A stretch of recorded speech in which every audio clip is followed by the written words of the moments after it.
All right, hey guys. So today we are going to talk all about symptoms because believe it or not, they play a critical role in the cultivation of our health. So let me go ahead and pull some stuff up here so I have what I need for you guys. Okay, so when I was suffering from chronic asthma, there are certain symptoms that I deemed as normal and acceptable, and this included wheezing, coughing, as well as tightness in the chest. And then with my medication use, I had extreme bouts of rage, irritability, and moodiness. And so for me, this was all normal, right? It was this is the way life is, this is the way life is always going to be, and there's nothing that I can actually do about it. Wrong. So all of these symptoms that I was experiencing, aside from the ones, initiated by medication, so the ones related to the actual asthma, those were just my body telling me that there's something my body was reacting to, and also that there was imbalance going on, right? So I didn't know at that point in time how to actually tune in and how to listen and then how to take action in response. I just kind of felt like, I was in a maze, right? There, I didn't know which way to go, and it was didn't know like how to get over certain obstacles. It was just kind of like I just didn't know, right? I didn't know left from right, up from down, and so I know that's a lot of what you guys go through as well as my clients is that they just don't know which way to go. And since I've been on this path for over a decade now, it's really nice to have that relationship with me where you can say, hey, you've been here before, Nat. Like, what do you do? How do you interpret this, right? And so it's just having a little bit of that extra guidance. So when it comes to symptoms, these are really the body's way of communicating with you, right? The physical body can't say your name and get your attention and have a conversation with you, but it can give you signs and symptoms that something is imbalanced. And so we want to make sure we're paying attention to that. Anytime we have persistent symptoms, this is a sign that we have chronic imbalance taking place. And I want to emphasize here, symptoms are normal in a sense of that's the form of communication, but persistent symptoms are not normal. However, they are common. We've just normalized them as, hey, this is the way life is, but no, they're just overly common, okay? So anytime you get those, you want to start tuning in and getting really curious about what could be going on a deeper level that got us to where we are, right? What is the body actually trying to tell us? And how can we respond in a way that cultivates harmony and naturally suppresses those symptoms or makes them vanish, right? So think about it as a radio signal, right? I know we don't really listen to the radio that much these days, but think about it in that analogy. So you are turning the radio dial and you're trying to find a clear station, but you keep getting white noise. And sometimes you can hear some voices in the background, but overall, it's really hard to determine what is being said. You can't quite decipher.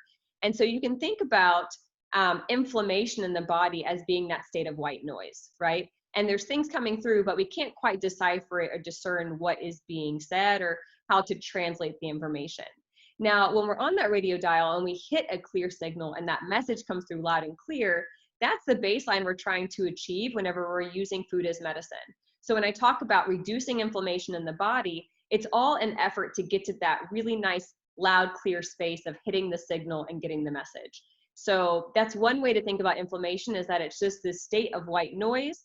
And so what we want to do through food and lifestyle is to reduce the white noise so we can get that clear communication with the body.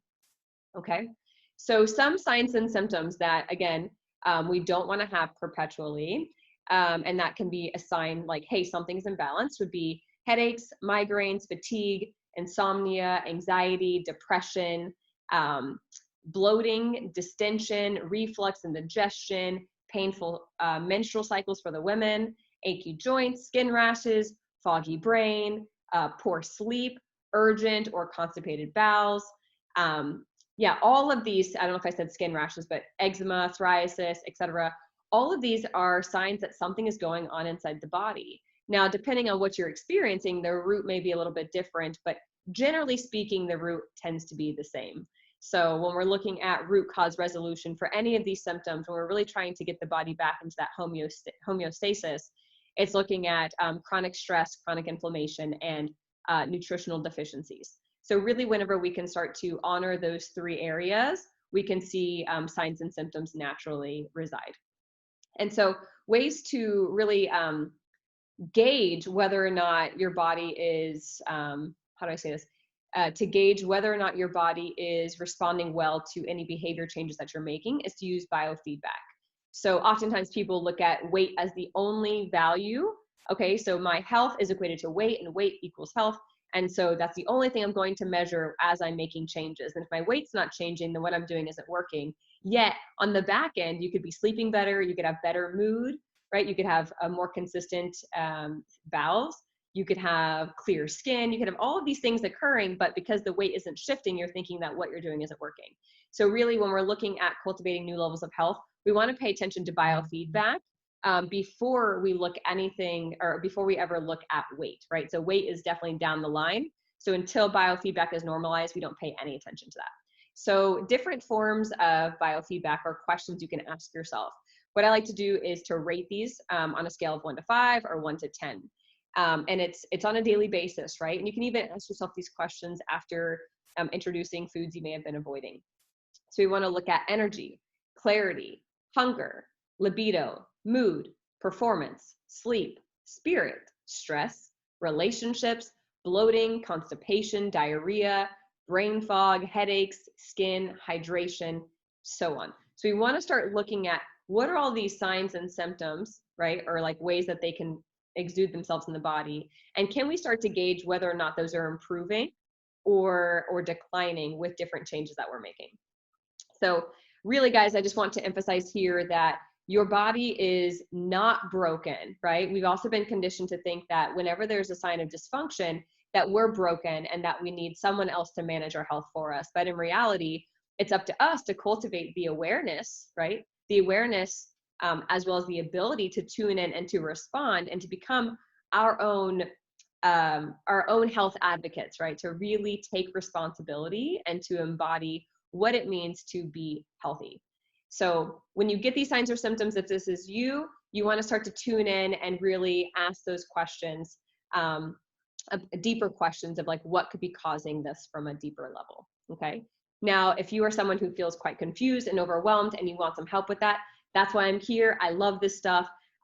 It's my greatest passion, right? Like I've been on this path. I know what it's like to go from an incurable state and really believing what I was told from doctors and getting all the way over here to where I've been off my medication for nearly a decade and I don't get any more asthmatic symptoms. And I can do all the things I wasn't allowed to do as a kid, right? I can be as active as I want and it doesn't impact me in a negative way. In fact, it just brings me more joy and ultimately more peace in my life. So if you need help, if you're feeling overwhelmed, reach out. You really don't have to do this on your own. There's no need to perpetuate the struggle, you know? If you can get where you want to be in 6 to 12 months versus the next 5, 10, 15 years trying to do it by yourself, I mean, that sounds like a really worthy investment to me. So I hope you guys have a great Tuesday. I'll be back next week.